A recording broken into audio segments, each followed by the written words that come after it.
Oh, I should probably stand over here. Yeah, Hello, everybody. Welcome back. All right, Conrad is here, which is good. now it's a party. Now it's a party. Because I was going to, Hey, it's good that you could make it. Yeah, I agree. Yeah. It's you. I don't think so. Conrad, not to put you on the spot too much, but I was going to say you could talk about your event tonight if you want. Yeah, let me get a breather. Okay, get a breather first. Wow.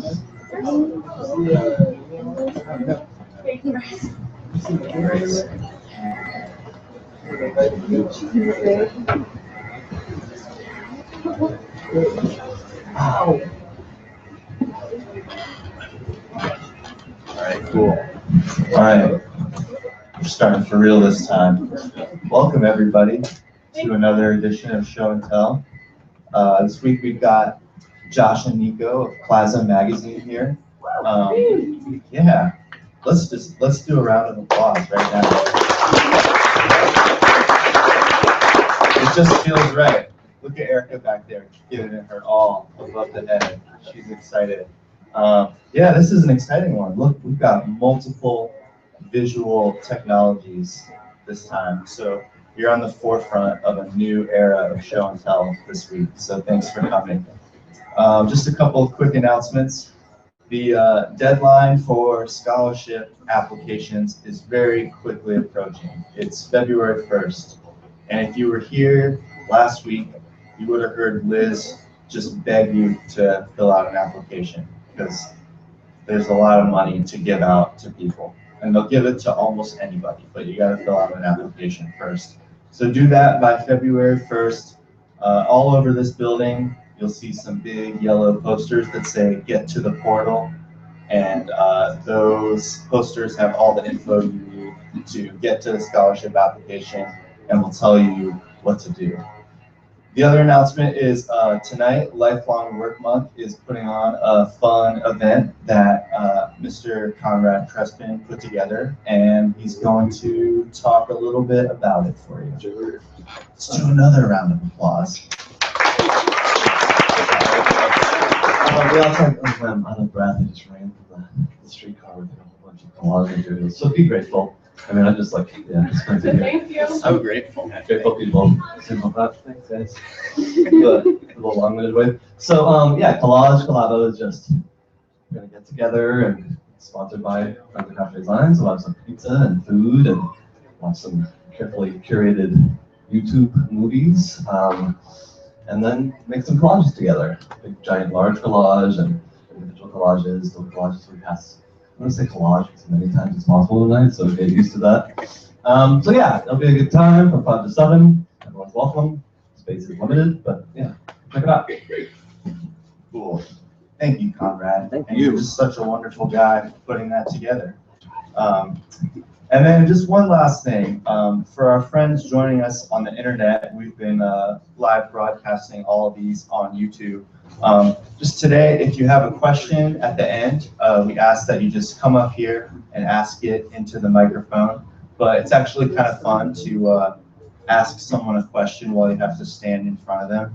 Basically, just think about how much you really want to ask this question and whether it's worth coming to the front of the room and standing in front of not only these two, but everybody else and asking it. And hopefully we'll just get the best possible questions. And also the people on the internet will be able to hear your questions. What's the URL for that? Like, Yeah. if we're going to tweet it out right now, for example. So we have a massive tweet. Right. PSU has a YouTube channel, and it just goes on there. So if you just do PSU Show and Tell on YouTube, it will come up.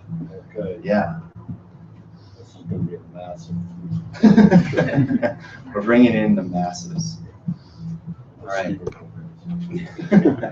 Anybody else have anything they want to share before we get going with this lecture? Any announcements? Any fun events happening? No? Nate was just, you were looking at me like you had something. I thought I did. I don't. Yeah. Sorry. Okay. All right. I think that's it. Well, let's get to it then. So we've got Josh and Niko from Plazm here, and Plazm Flip my paper the wrong way. Plazm magazine was founded in 1991 as an artist resource. The magazine gained international recognition for its experimentation with typography in the 1990s and was one of the forerunners of the small digital type foundry. Guest contributors have included David Byrne, David Carson, Coco Fusco, John Jay, Guillermo Gomez Pena, Martha Rossler, Rick Valicenti, Why Not Associates, and many others. Plazm magazine's complete catalog is part of the permanent collection at the San Francisco Museum of Modern Art and the Denver Art Museum, and we're lucky that they're here in Portland and that they're here today. Josh and Niko of Plazm, welcome guys.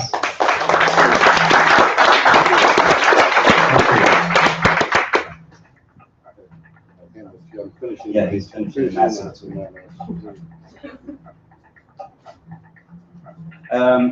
While Josh is sending out this massive tweet, you might notice we've got this multimedia display going on here. This is a video. We were talking to some of you before we got started. Every issue, every page of every issue started connected with the first issue in 1991. If you're a summer intern at Plazm, you can get a job doing something like this, turning every page of every issue. Or if you're a hand model. Soundtracks by E-Rock. We're going to turn that off here while we talk. You can find this online. It's about 2 hours long, so it'll last probably longer than the presentation and our discussion. But feel free to, watch it over a meal, or if you want to watch the 10,000 times faster version, there's an edit of that, which is about 2 minutes. So you can find those on. It's a little harder to see. Our YouTube channel. Well, yeah, thank you all for coming. It's fun to be here. We're gonna, as we say, we started in 1991. Was any of you born then? How many people were born in 1991? More than we thought. So, as you might have imagined, things were different then. Technology was certainly different. But that's always true of technology. Technology is always changing, and we're constantly trying to keep up with it, figure out what the benefits are.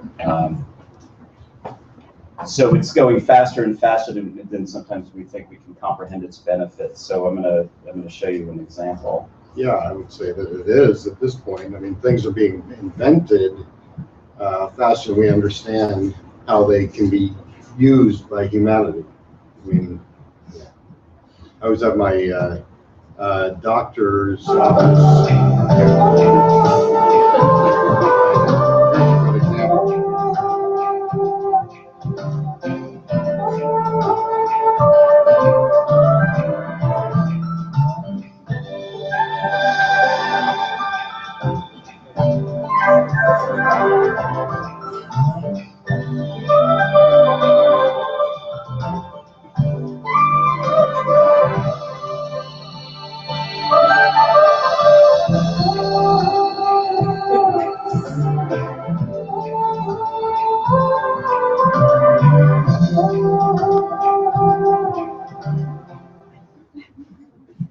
So we didn't actually do that one, but that gives you a good sense of where we were in 1991. I'm sure some of that's happened to you guys. Things were a lot different. So with starting a magazine, when we think about the way the media operates today, I mean, there are things like the internet didn't really exist in 1991.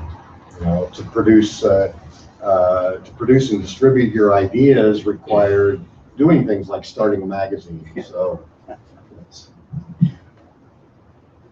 So this lovely image, some of you I'm sure recognize, is the Wright brothers of Kitty Hawk. This is a great image we found in the Library of Congress. This is an early test flight that the Wright brothers did, and they're credited with the first controlled, sustained, powered flight. This is 1903. This is about 40 years later. 1944. Yeah, 1944, only 40 years later, and this plane is being piloted by Howard Hughes, and the wingspan of this plane is longer than the first flight that the Wright brothers actually took. So if you, I mean, it's just an amazing leap in technology. In fact, in this shot, Orville Wright is a passenger. Howard Hughes is the pilot, and Orville Wright is a passenger on this plane. The plane's wingspan is longer than his first flight. And then the following year, the atomic bomb was dropped from a plane. So I guess it's the idea that technology itself is indifferent, and it's really what you do with it that matters. So in this very short span, this piece of technology was invented and then, exponentially propelled forward, and then starting to be used for things like this within the span of, just over 40 years. So it's just sort of an amazing thing, and we sort of between the idea of the speed of technology and what's done with it is sort of something that we've been, have thought a lot about. As Josh was saying, when we started in 1991, it was very difficult, or more challenging, I should say, to get your ideas out. There was less avenues for expression. It was just different. Yeah. But yes, the democratization of media is a huge, huge thing that has changed. I mean, if you go back to the inventing of the printing press in the 1500s by Gutenberg, before that, it was information was held in the hands of scribes. So the printing press was invented, and then anybody who could gain access to the technology and understand how to use it could print something. That was a big democratization of media, and I would say that it was 400 or 500 years before the next great democratization of media, which is the internet. Right, the church was really, one of the first, they really utilized Gutenberg innovations. Well, right, to print the Bible. Right, yes. Yeah, and spread that's how the gospel, so to speak. Yeah. So we came across this quote by Gandhi, that there's more to life than increasing its speed, and that's, as I said, it's really resonated with us, that as we sort of look at what we've been doing and the context in which it was done, and moving forward, continuing to be makers and designers, and in this context, the whole idea of there's more than just simply cranking it out and do it more quickly and more efficiently, that there's other important aspects to consider. Well, it's really easy also to be seduced by, okay, wait, hold on a second, let me Instagram that, or whatever. It's, being present in the moment and really understanding what we're doing and why we're doing it is one of the fundamental things that's important to us. So I think that what we'd like to do this afternoon is sort of take you through, you're kind of getting a little bit of a history lesson up here with every page of every issue, but we want to sort of set the context, take you through some of the things that we've been doing in the past, and then sort of the different places that it's led, and try to give you, as design students, hopefully some things to think about. And then we'll, take the second half of our time to sort of just have a discussion with you guys, and answer questions as a couple of people have been practitioners of this for 25 years. Right. So in the early days of Plazm, here's the cover of the first issue. This is, as I said, 1991. The internet didn't exist, and it was really a group of artists that got together to start. We didn't know we were going to start a magazine. We just started having these meetings and talking about, at the time, if you were to read Ben Benedictian's book, The Media Monopoly, at the time it was 90% of 90% of media is controlled by 5 corporations.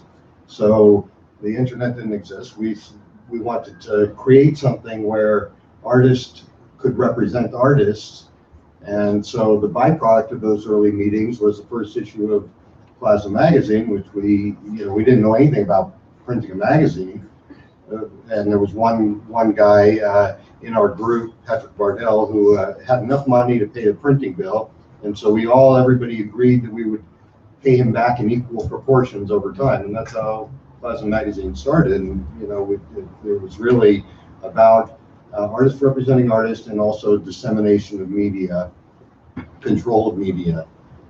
Actually, in this issue, to create we wanted to be an open submissions format to create this issue. One of the pieces of content in there is an interview with Jello Biafra, who was the lead singer of the Dead Kennedys, and somebody that was a band that I particularly responded to. And I went to this talk that he was giving, and I remember, and Patrick and I walked up to him afterwards with a tape recorder and did an interview. And it's like, oh, you can just do that? You know, well, maybe not with everybody, but you could do that with him. We got an interview, we published it in the magazine, and he said something to me in that interview, which really has stuck with me and become a foundational principle. He said, don't hate the media, become the media. Very, I think, prescient kind of opinion, you know, and statement at that time, but that's literally what we did. So, early 90s in Portland, you know, here's an example of this newspaper that I happened to save and come across recently. It's when George Bush the First was president, he called Portland Little Beirut after this protest. You know, so it was about artists representing artists. It was about ownership of media, because, you know, I was going to run up to the first Gulf War, and I was going to protest, and like I went, there's a massive one in San Francisco, and it didn't get written about in the newspaper in Portland. Like, wow, how does that? So, you know, that doesn't happen today. I mean, if you fast forward to Gulf War II, there's millions of people protesting around the world in advance of the invasion of Iraq, and that was because of the advance in technology, communication technology, to be able for activists to mobilize around the world recently. So, anyway, we didn't, as I said, we didn't know anything about making a magazine. We did it anyway. You know, it's just an important point is for a student. I've often told students you can either learn at your own expense or you can learn at somebody else's. We kind of learned at our own expense. We believed it was important. It was meaningful for us to put this thing out in the world. It was meaningful for us to find those avenues of expression for ourselves, and so we just did it. And that's, you know, we don't know what the end result would be. I mean, we wouldn't be standing here today if we didn't follow that creative impulse. So, you know. Yeah, that's I think an important point, is that what we didn't know was probably just as useful. We just went ahead and did it, as Josh was saying, by following our impulse and not really self-editing too much self-doubt. I mean, these kinds of things were not part of it. And just to sort of bring it back to technology a little bit, this is really, it's probably hard for you guys to imagine. I mean, it's the dawn of the digital age in the context of design. I mean, the first issue that we just saw a moment ago was, you know, it was printed on a newsprint. I can't remember how many we printed, but like Paste up, yeah, waxers and X-Acto knives. I mean, not to belabor it, but I think that the production side of it was just as challenging. So I think that in terms of trying to find avenues of self-expression within a design context, you know, things that you want to do within an editorial layout or a design, it was a different ballgame then, because I mean, some of the tools that are at your disposal didn't exist. So we had, you know, invent ways, find ways, experiment, push things. Well, but this is always true. Like today, it would be, you know, it's just we were just talking earlier about, well, I've got to build a website, you know, and you know, there's different hurdles now than there were then. But that is the thing about technology. Technology is always going to change. But it's what you do with it that matters. It's what you say with it that matters. It's, you know, it's not about learning this particular technology or that particular technology. A much more valuable thing is being able to know how to solve problems and express oneself in a unique manner. Like that's something that nobody else can ever take from you. You may end up being the best HTML coder or Photoshop whiz in the world, but you may not also. You got to just be yourself. That's the most important thing. I think it was Oscar Wilde said, "Be yourself. Everybody else is taken." I mean, that's anyway. So people saw the magazine as a beacon by putting it out in the world. It drew people to us. Whether it were writers, designers, or photographers, or people wanting to intern, or any number of things. So we were just following this creative impulse, and as Niko said, it's the beginning of a certain revolution in design. There was this digital revolution was in part about typography. So the idea that fonts could be digital objects. There were pioneers like Emma Gray, April Grillman, people like this that were experimenting early on in the early 90s. Plazm was doing this also. We were creating typefaces. Here's a picture of the first type catalog that was ridiculous. Fold. I think we made like 10 of these. They had like 10 folds. You had to cut it by hand. I remember getting my hands on a copy, perhaps pirated copy of Fontographer. And this was, again, sort of a revelation, because prior to that, the idea of typefaces and stuff, it was kind of a little bit like trading, I don't know, drugs or money. Or it was like, hey, do you have, Kazon extra bulk condensed? Like, I'll trade it to you or whatever. And we would swap floppy disks and things like that. And Adobe really had, control, and ITC really had a lot of control over how these things were disseminated, and like having the rights to them and things. Very difficult to go around that. And then the idea that you could take a font, manipulate it, make it your own, start from scratch, and use Fontographer, which was at that time, incredibly difficult tool to use.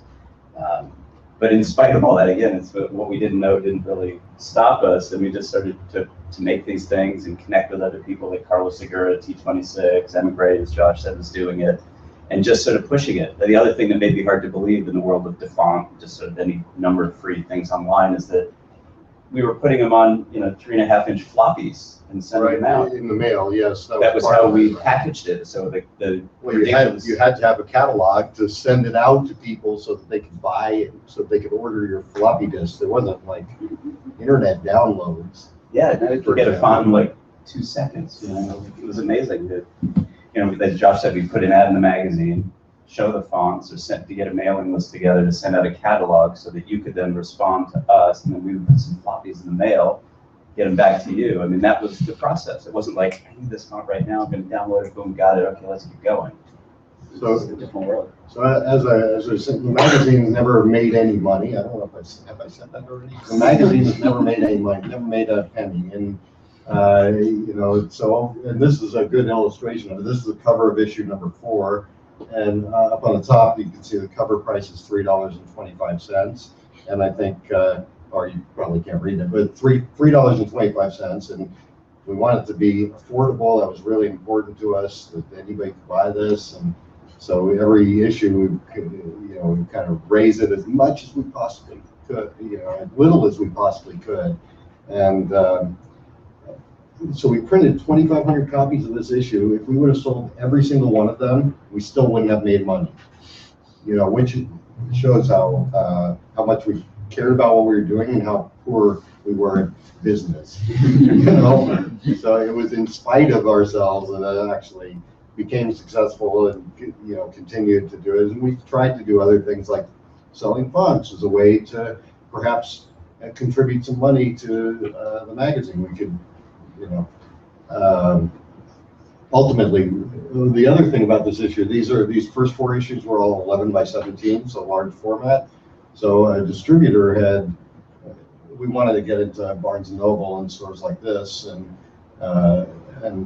the distributor wouldn't take it. They say it doesn't fit in the racks. And so, to change the size, so we ended up changing it to a smaller format, 9 by 12. And then we had a whole different set of problems, like, okay, well, the printing bill is much larger, and we've got to ship more copies all around, and so on. But and as a designer, it was also a completely different thing. Using that oversized format for us was just such fun, to do editorial layouts at that size. But to make the shift, I have to say, I always felt like it was slightly politically motivated. It's sort of like, well, if we want to, sort of mess with the system a little bit, we got to fit in a rack to get into these places to get disseminated further.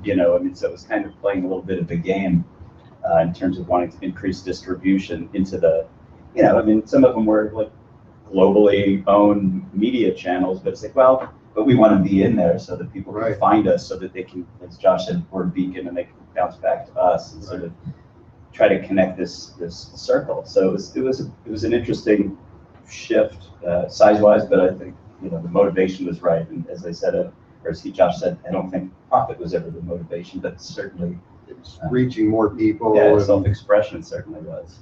Yeah, and cultural exchange in a way. I always thought of Plazm as an importer and exporter of culture from this region, and so we've tried to adhere to that in some way.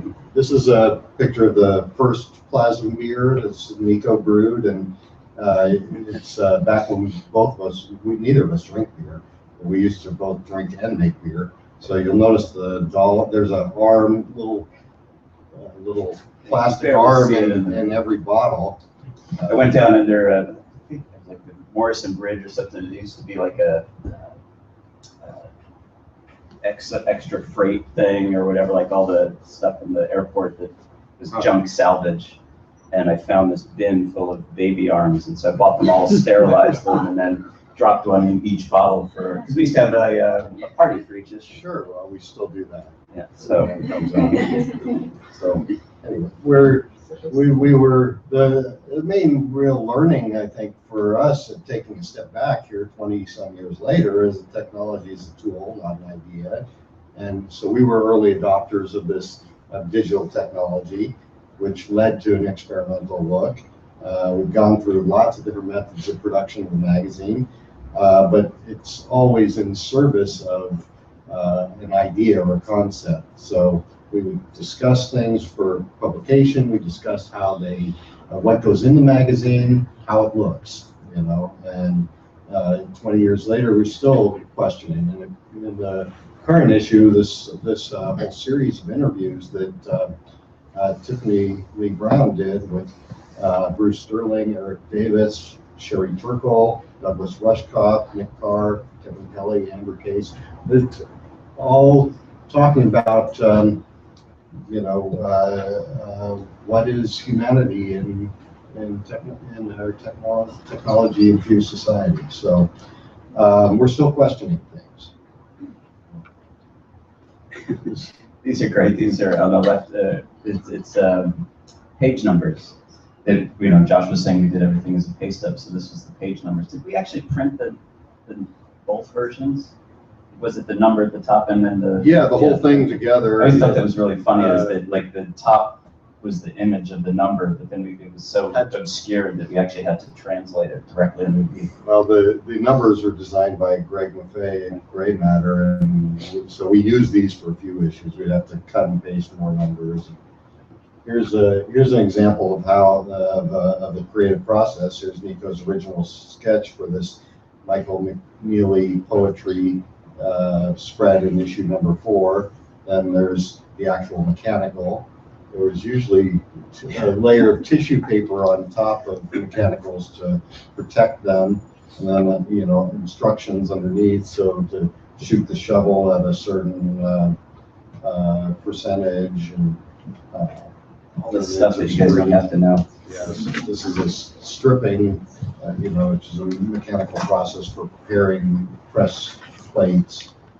And here's another example of a mechanical. So the designer wanted to make sure that he wanted to use the process was you have these mechanicals and then they'd be shot with a photostat machine and turned into a printing plate, right? So in a way, this designer was subverting the process. He said his instructions were to shoot with light at an angle to bring out the shadow and detail. So he wanted to use the photographic process of the technology to create this dramatic effect. And the editor has a little note here at the bottom. Josh, please look critically at the crop. So we were. We weren't just fucking shit up to fuck shit up. We actually trying to balance legibility and form and content. That was always something that was brought into question, but I think that it's a pretty good example of trying to understand the technology, even though this might seem like a fairly primitive to you guys. There's a check and balance. But you need to understand it in order to subvert it. So we're trying to push design by understanding what the production process was and how far you can push it. And I think the same became true as we went into, and you'll see examples of this shortly, of going into the more digital aspect of it, was trying to, embrace the technology and then see how far it can be, pushed. So I think it was super important to us to find a balance, as Josh is saying, because Plazm isn't just designers, there's writers involved too. And so I think that gets into another aspect of it where we take lots of criticism for some of the design and the layout, but I know from my own experience with it that I love a lot of the pieces that I was able to work on and design, and read them and reread them and read them again until I sort of had an understanding of them, just so that we could find a way to interpret that artist's work. Right. Well, you take the piece that I showed earlier, this Michael McNeely. This is 3 poems by this writer, and poetry is typically relegated to like a lit journal or some kind of narrow market, and we felt that with design we could expand the audience for these, and with the magazine, by mixing that in alongside, whatever interview with Henry Rollins or whoever, mixing these things together and treating everything like at the same level as creative expression, and ways of learning and questioning and so on, that you can bring more attention to it and bring more understanding of it, and or deeper understanding of it. It's the meaning behind it. And I think that became true too more as we grew and started to make a bit of an impression in the world. I think we got a little bit more far-reaching with who we started to talk to, and in terms of contributions, so that it was a lot of fun for us to take somebody you might consider like literally like a rock star contribution and put unknown poet right next to it, because they're kind of equally weighted in terms of our minds. Like, well, you may not be famous yet, but the work is great, and then here's somebody who's like got name recognition, and it's like, well, just gonna put them next to each other and let them coexist. You make your own decision about like, oh, I know so-and-so's name and I recognize this person, or I don't. Right. It was just about the content. I mean, we used to read decks, piles and piles of stuff, and go through it to really figure out what went in it, and name status had nothing to do with who made it in. So as artist and writer and co-editor Tiffany Lee Brown says, making meaning is what gets us out of bed in the morning. Here's an example. This is not our work, but Christina Seeley is a photographer, and she does this project called Lux. And I came across this a few years ago. I was a judge for Photo Lucida, which is a global photography competition, and I was amazed by the work coming from all over the world. But in particular, this project. So how do we make meaning? Christina came across this map. It's a NASA map of the world at night, and she had an epiphany when she saw it. So all the bright areas are the most industrialized and so on, and so that's the world at night. So she was inspired by this, like, okay, well, what is it the light means, and how does this, like, it's also, we would say these are the industrialized areas, but they're also the areas that pollute the world the most, or consume the most. So she just followed this creative impulse. It's like, I'm going to go around to these areas and photograph them at night, and try to illustrate what is happening. And so this is Chicago, for example. So she started making these photos. There's Tokyo, and these photos are all taken at night. I mean, she'll do like, it's like a 3 to 4 hour exposure, and so she finds these locations. There's Kyoto, Birmingham, and I actually reached out to her, and I did this email interview with her because I was really inspired by this project. And so when she came to Portland,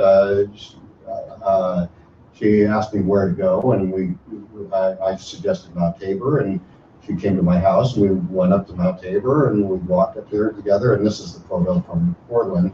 It was great to be engaged in the process and see it firsthand. We basically, it was cold last night, and we were up there, you know, so we got up there, we got, okay, this is a good location. She sets up her tripod. She had a really small setup. She sets up the tripod. She's got film, you know, 4x5 film that she shoots on. She clicks the shutter, and we sit down on the bench and start talking. And we talk for like 3 hours, and then she clicks the shutter off and just like packs everything up, and we go. And hopefully she gets the shot. You know, sometimes she has to go back to these cities, but that was basically the process. You know, here's Madrid. So, you know, I guess what I'm trying to, the point I'm trying to make is that Christina allowed herself to be inspired by something she did not understand. She was attracted to this map and the idea of light, and she took the time to follow it. She doesn't know where this is going to lead. Just like when we started printing a magazine, we didn't know what that's going to lead to. We follow the creative impulse. So it's world, you know, years of travel, going all around the world. She started the project, so she's gonna, you know, once she starts, it's like, okay, well, how am I going to get to, you know, Las Vegas or Madrid or wherever? And you know, this is something that I think artists practice and do, and it's something that we do when we're young. My 4-year-old follows his creative impulse. You know, it's something that we also lose sight of once we get out into the world and start working and running agencies and having jobs and whatever. You know, is and meeting deadlines. How do we stay open? How do we as human beings allow ourselves to stay open and access that, you know, that artist mind, if you will. So this is Seattle. I love, like, the streak is like, so you think it's like a 3 or 4 hour shot. There's some boats going across the sound, you know. So, you know, the project's been attracting attention around the world, and it's been exhibited. It's just now become a monograph, and it's also caught the eye of an architect and a designer who are working on a project to help reduce light pollution, and I'll share a little bit more on that in a moment. But this is the takeaway question, really. How do we keep working in this manner? In a practical manner, as we do as designers, but remain open to artistic practice. So this is us. Yeah, this is us open. being open. I think this is, you know, we're into issue 5. Right, the size change here. This is the first size change. Yeah, this is 9x12. You know, and really starting to push and experiment. This is really, as we were starting to talk about a few minutes ago, the beginning of some pretty hardcore typographic experimentation. This is a layout that I did. I was just remembering the other day when Josh and I were meeting that even then, like, it was hard to do some of the things technologically. So the headline on that was just done with, you know, similar to, I saw one outside. There was like a photocopy thing where I just remember sitting in a copier and setting some type and then just blurring it over and over to build it. I mean, it looked like it was just a quick distortion in Photoshop, but you couldn't do that then. So, but I knew what I wanted to do, and so, you know, we had to sort of find other ways at it. And again, I mean, some of this stuff, I think the content was really, you know, resonant. So even though it might feel like it's obscured, I think the artists and designers worked really hard to try to you know, capture the content. I remember one of these, liking the poetry so much that I just, after I did the layout, I was like, well, I went down to Reading Frenzy or Powell's or in the small press section and bought the, you know, the poet's book, because, man, stuff is just so good. Like, you know, Awesome. yeah, it was a lot of fun. These are some ads for Plazm fonts in the magazine, which led to things like this.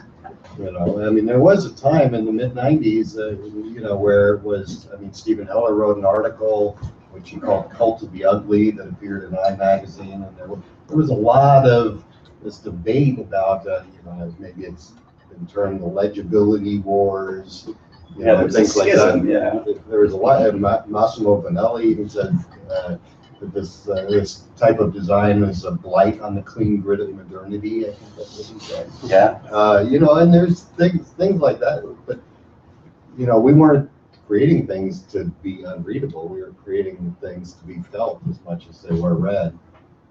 You know, also experimenting with the technology. As far as in the magazine, we were also inviting, as Niko said earlier, participation from people of all different levels. And so this, I had the opportunity to interview A.B. Pop and on the phone. And when I was interviewing him, I asked him for a contribution. Will you do a manifesto or rant? We'll give you a page. And he sent this. This is my framed copy of what he faxed in from on the Delta Airlines letterhead.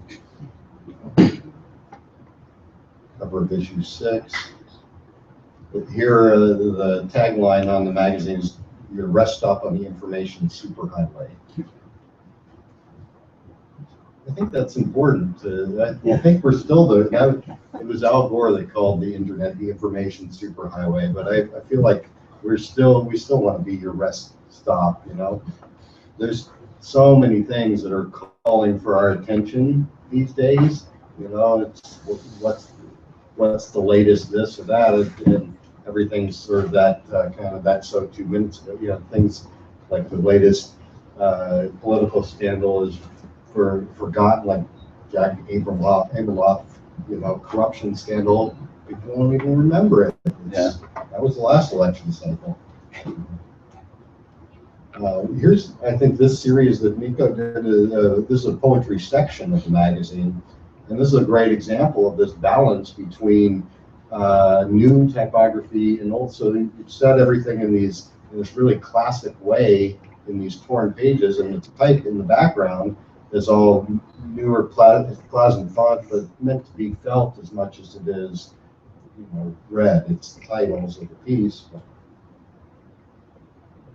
Yeah, and I love doing these and remember thinking about it, like, well, you know, I like these poems. These are great. There's a whole poetry section that was done on newsprint. It's this cool gray stock with like old paper, and it's like, well, I really want it to be read, but I really want to use these cool fonts too. So it's like, how am I going to do this? I'll just do both. This is a great cover. This was, again, as we start to reach out to people, some of you may recognize Frank Kozik's work. He's pretty awesome. Still making lots of great things. Yeah, well, we were working at Wyden and Kennedy at the time, and he was there working on the Nike thing, and Niko, you just asked him, hey, would you do a cover? Yeah, Frank and we were working on this in this little office over at Wyden in the old building, and I said, Frank, you know, I do this magazine, and I showed him the previous issue, and I said, will you know, do the cover? And he's like, yeah, dude, sure. So it was pretty exciting for us, you know, when we started to like get that kind of recognition and be able to sort of collaborate with these people. It's just meant a lot. Well, the thing is, the surefire way that Frank Kozik is never going to do a cover is if you never ask him. You know, that's 100% guaranteed. Yep. 100% guaranteed he'll never do a cover if you never sit. But if you ask people, I mean, we've had lots of people want to work on cover. I mean, Milton Glaser did a cover. I mean, there's lots of David Carson.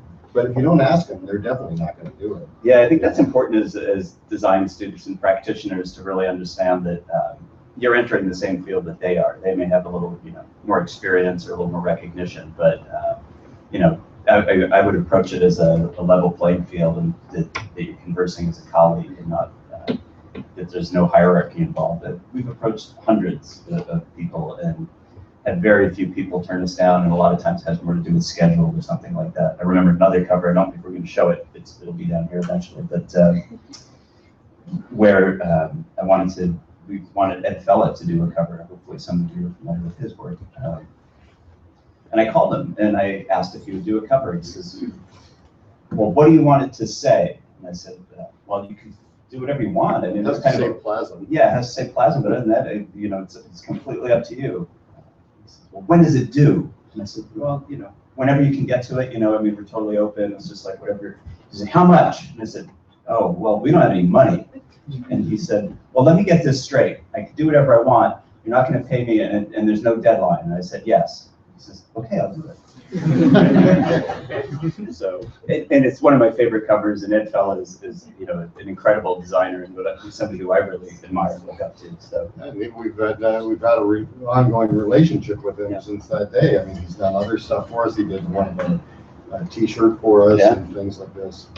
And there are lots of stories like that throughout this. Like this spread is done by a young designer, and this spread is done by a established designer here in town, Jerry Cattell. And this interview was with a band at the time called Cop Shoot Cop. And it was a 2-page interview, and Jerry said, I want to do this. I want to drill a bunch of holes in the page and do the 2 pages like front and back. And said, okay, that's a great idea. And so we figured out, like, I called the printer and said, well, how much is it going to cost to put all these holes in this piece of paper? And it's like $700 or $800. Like, well, I had to go back to Jerry and say, we can't afford that. And he not only was doing the thing for free, he paid me $800 to get a bunch of holes drilled in the sheet of paper, which is unbelievable, right? People do stuff because it means something to them, it's about. So that's another example of. And he's here in town. He is Leopold Cattell. Yes. Or at least that's what it was. I don't know if he's still doing that agency, but yes, Jerry is in town. Another example is John Jay, who was one of the partners at Wine and Kennedy. Came over one day. We were both at Wine, and then he's, hey, I want to do something for the magazine. Okay. Yeah, There you go.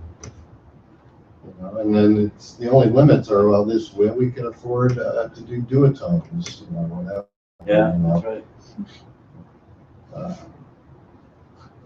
So.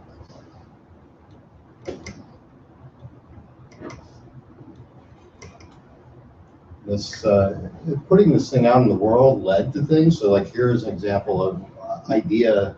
The Japanese design magazine contacted us and said, we want you to do.